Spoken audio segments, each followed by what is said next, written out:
प्रिय विद्यार्थियों, हम श्रीमद् भगवत गीता के द्वितीय अध्याय का अध्ययन कर रहे थे, जिसके अंतर्गत हमने पिछले तीसरे वीडियो में अध्ययन किया था कि आत्मा विषयक ज्ञान के द्वारा श्री कृष्ण अर्जुन को समझा रहे हैं कि हे अर्जुन, जो यह आत्मा है कभी नष्ट नहीं होती है, शाश्वत है एवं यह जन्म मरण के चक्र से मुक्त है।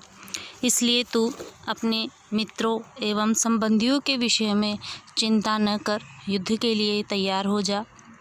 इसी बात को आगे श्री कृष्ण अर्जुन के क्षत्रिय धर्म से जोड़ते हुए समझाते हैं। आइए अध्ययन करते हैं कि श्री कृष्ण अर्जुन को बता रहे हैं कि एक क्षत्रिय का धर्म क्या होता है, उसका पालन करना चाहिए।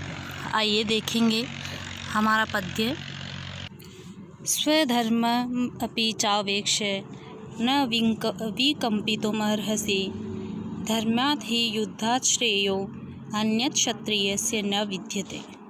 स्वधर्ममपि, अपने धर्म को भी, अपने कर्तव्य को भी, च अवेक्ष्य और देखकर, न विकम्पितुम कंपायमान होना, न अर्हसि नहीं चाहिए, तुम्हें डरना नहीं चाहिए कि हे अर्जुन, एक तो आत्मा विषयक ज्ञान तुमने समझ लिया है, उसके बाद भी देखो कि अपने क्षत्रिय धर्म का पालन करना भी तुम्हें चाहिए। और एक क्षत्रिय का, हमारी संस्कृति में क्षत्रिय का धर्म यही बताया गया है वर्णाश्रम व्यवस्था में कि एक क्षत्रिय को अपने प्राणों का बलिदान देकर भी अपनी देश की एवं अपनी मातृभूमि की रक्षा करनी चाहिए। तो एक क्षत्रिय राजा, जो अर्जुन क्षत्रिय राजा है, उसे अधर्मी कौरवों से धर्म की रक्षा के लिए, धर्म युद्ध के लिए तैयार हो जाना चाहिए। और आगे श्री कृष्ण अर्जुन को क्या बता रहे हैं? धर्म्यात् ही युद्धात् श्रेय, धर्म युद्ध से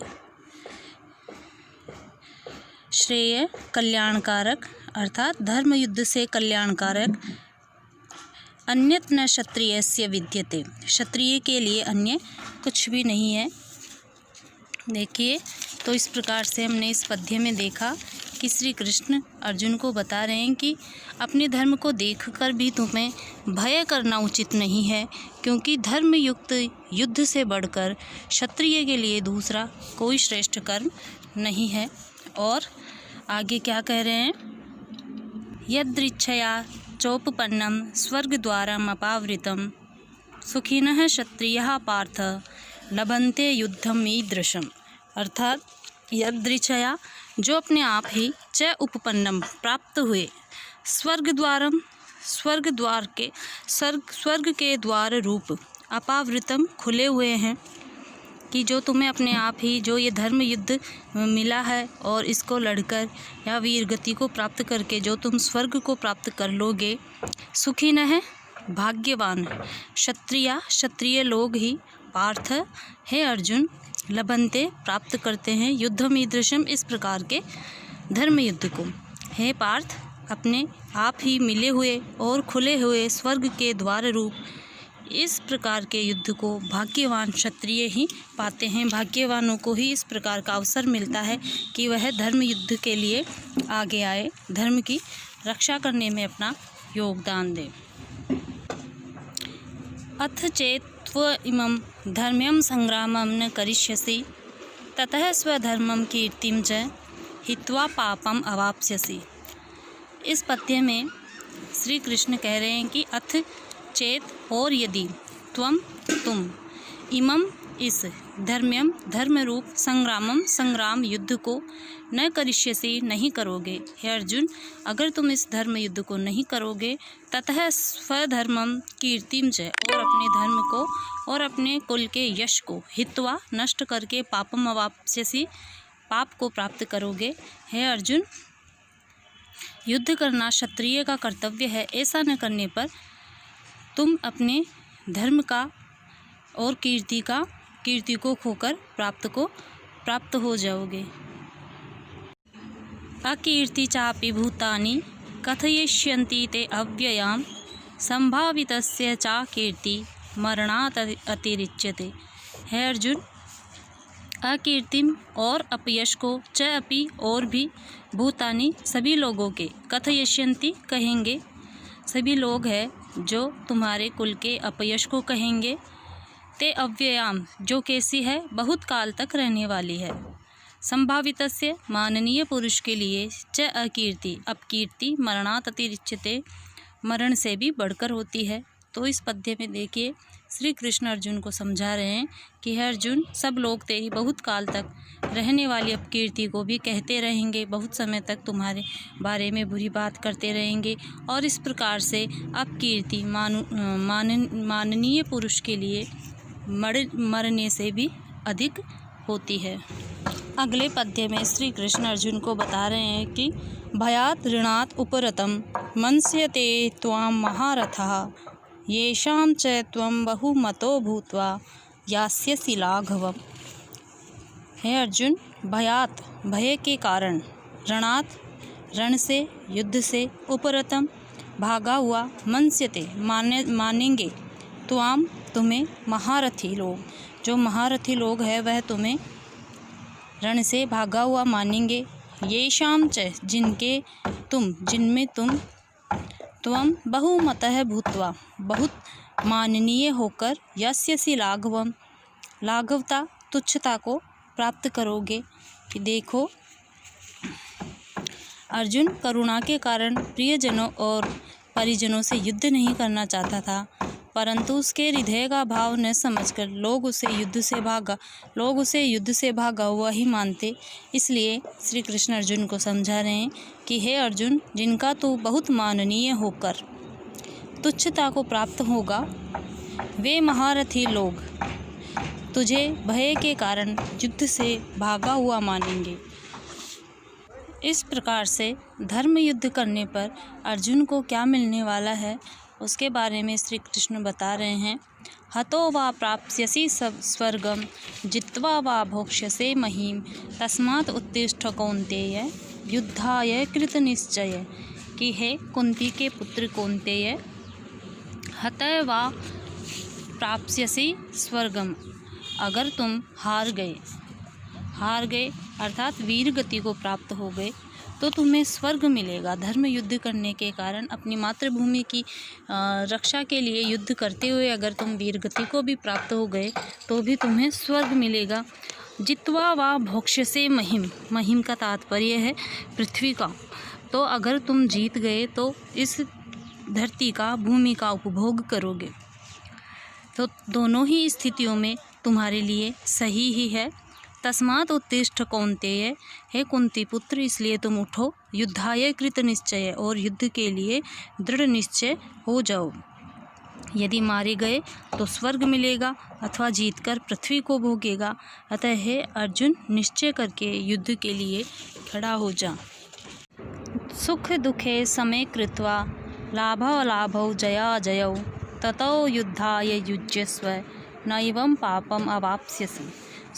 सुख दुखे समे कृत्वा, श्री कृष्ण अर्जुन को कह रहे हैं कि हे अर्जुन, तुम सुख और दुख को समान समझकर, लाभ अलाभौ, लाभ और हानि को, जय अजयो, जय और हार को एक समान मानकर, ततः युद्धाय युज्यस्व, युद्ध के लिए जुड़ जा, तैयार हो जा। न एवं पापम अवाप्स्यसि, इस प्रकार तू पाप को प्राप्त नहीं होगा।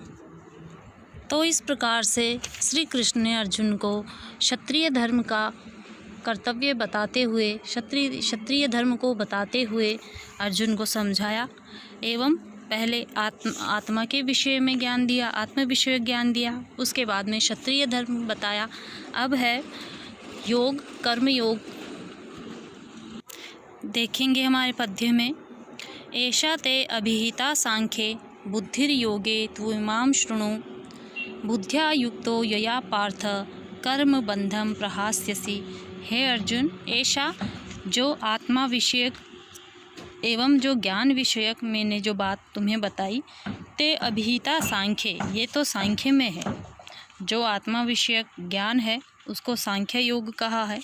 देखिए श्री कृष्ण ने यहाँ तक जो कुछ कहा वह सब सांख्य का ज्ञान है। सांख्य उसे कहते हैं जिसके द्वारा परम तत्व का प्रतिपादन किया जाता है।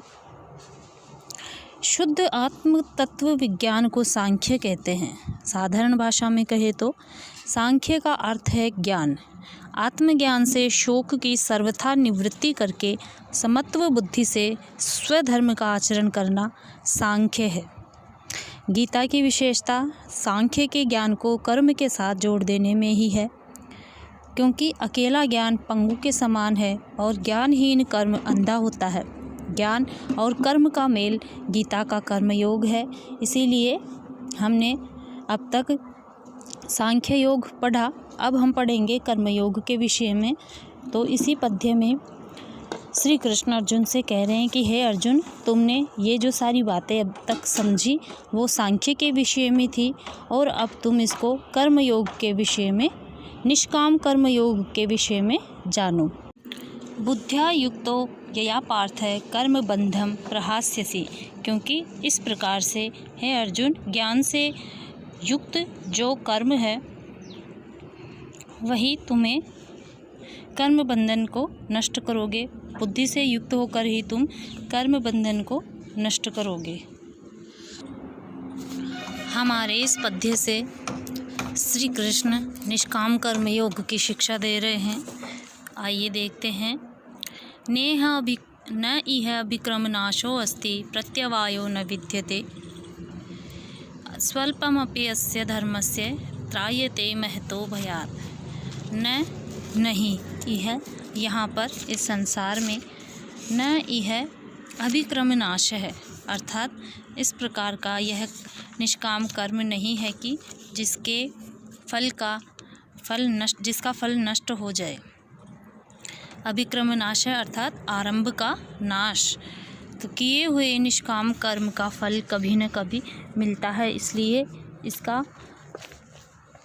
इस बात का ध्यान रखना चाहिए। तो न यह अभिक्रमनाशो अस्ति, इसके आरंभ का नाश नहीं है। प्रत्यवाय न विद्यते, अर्थात प्रत्यवाय का अर्थ है विपरीत फल। तो विपरीत फल भी नहीं मिलता। जिस प्रकार का कर्म किया जाता है, जिस प्रकार का बीज बोया जाता है, उसी प्रकार का फल मिलता है। इसलिए श्री कृष्ण कह रहे हैं कि प्रत्यवाय न विद्यते, अर्थात इसका विपरीत फल भी नहीं होता। स्वल्पम अपि अस्य, थोड़े से भी इस धर्म से, निष्काम कर्म से, त्रायते महतो भयात्, त्रायते उद्धार करता है, बचाता है बड़े बड़े महान भय से। तो इस प्रकार से इस कर्म योग में आरंभ का नाश नहीं है, विपरीत फल भी नहीं होता। इस धर्म का थोड़ा आचरण भी महान भय से उद्धार करता है। इसी प्रसंग का हमारा अगला पद्य है। कर्मण्येवाधिकारस्ते मा फलेषु कदाचन मा कर्म फल हेतुभु मा ते संगोऽस्तु अकर्मणि। श्री कृष्ण अर्जुन से कह रहे हैं निष्काम कर्म योग की शिक्षा देते हुए कि हे अर्जुन, कर्मणि एव अधिकार है ते कर्मणि एव अधिकार है, तुम्हारा कर्म में ही अधिकार है। माँ फलेषु कदाचन, फल में कभी भी नहीं। माँ कर्म फल हेतु भू, कि तुम कर्म फल का हेतु कभी भी मत बनो। ते संगः अस्तु अकर्मणि, और तुम्हारी कर्म त्याग में भी आसक्ति नहीं होनी चाहिए। देखिए कि जो ये पद्य है अपने आप में बहुत ही गंभीर अर्थ को लिए हुए है, बहुत ही सार गर्भित और विस्तृत अर्थ को लिए हुए हैं। जैसा कि श्री कृष्ण ने अर्जुन को पहले ही बता दिया कि ऐसा नहीं है कि किए हुए कर्म का फल कभी न कभी अवश्य ही मिलता है, एक ये, और दूसरी बात ये कि जिस प्रकार का कर्म होगा फल उसी प्रकार का मिलेगा, विपरीत फल कभी भी नहीं होता। इस बात को समझा देने के पश्चात ही आगे निष्काम कर्म को समझा रहे हैं कि तुम्हारा कर्म करने में ही तुम अपना ध्यान, अपनी आसक्ति, अपनी जो ऊर्जा है केवल कर्म करने में ही लगाए रखो।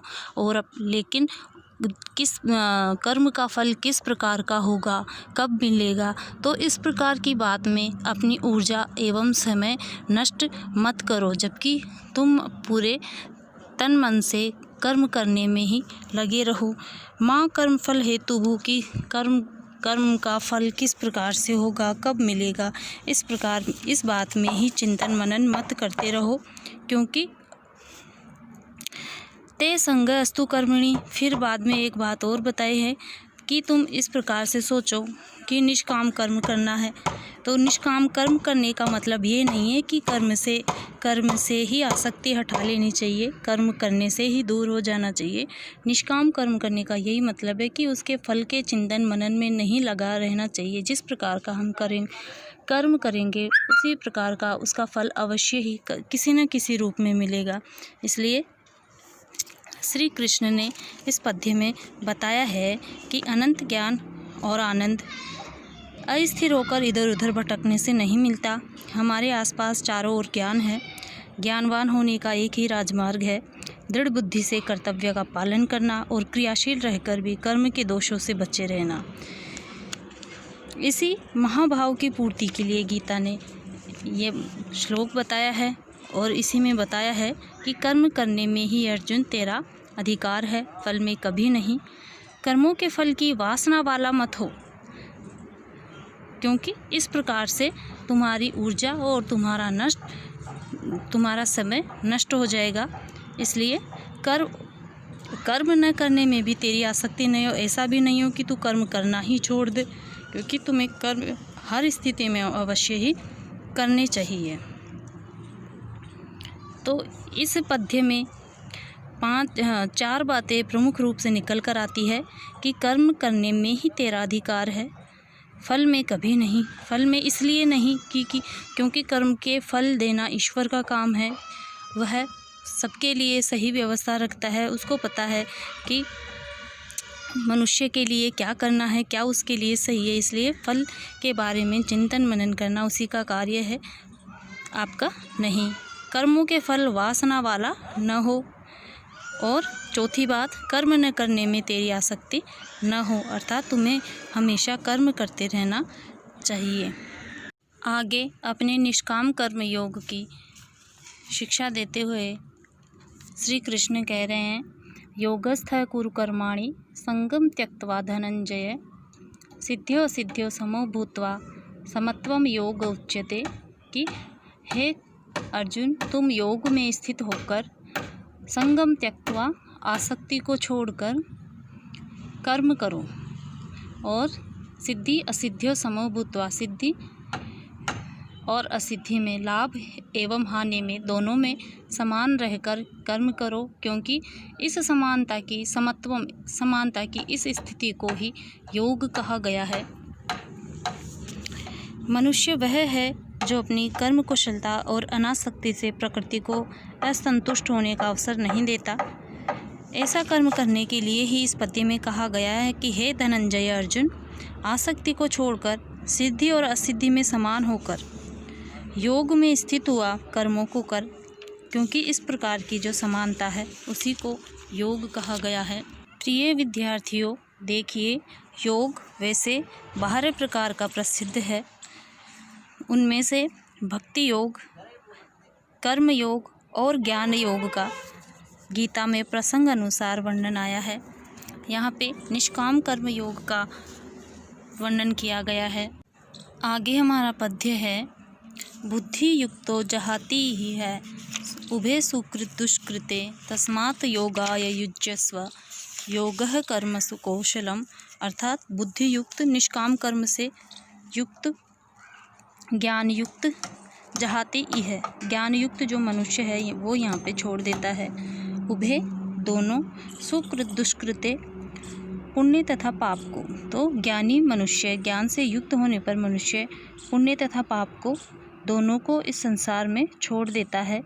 इसलिए तस्मात्, इसलिए योगाय युज्यस्व, योग के लिए जुड़ जाओ, क्योंकि योगः कर्मसु कौशलम, कर्मों में कुशलता ही योग कहा गया है। तो देखिए, अपने कर्तव्य का निर्वाह भी योग है। कृपण पुरुष पाप में पड़े रहते हैं, परंतु बुद्धि योग का आश्रय लेकर कर्म करने वाला पाप से छूट जाता है। वह पुण्य को भी छोड़कर आगे बढ़ता है, पुण्य उसके पीछे पीछे दौड़ते हैं। इसीलिए श्री कृष्ण कह रहे हैं कि बुद्धि युक्त जन इस लोक में पुण्य पाप दोनों को छोड़ देता है। अतः बुद्धि योग के लिए प्रयत्नशील रहो और अपने कर्मों में, अपने कर्तव्य में कुशलता ही योग है कि सबके लिए हमारी संस्कृति में, वर्णाश्रम व्यवस्था में हर मनुष्य के लिए, हर आयु के मनुष्य के लिए एक कर्तव्य निर्धारित है। तो अपने कर्तव्य का पालन करते रहना ही सच्चा योग है।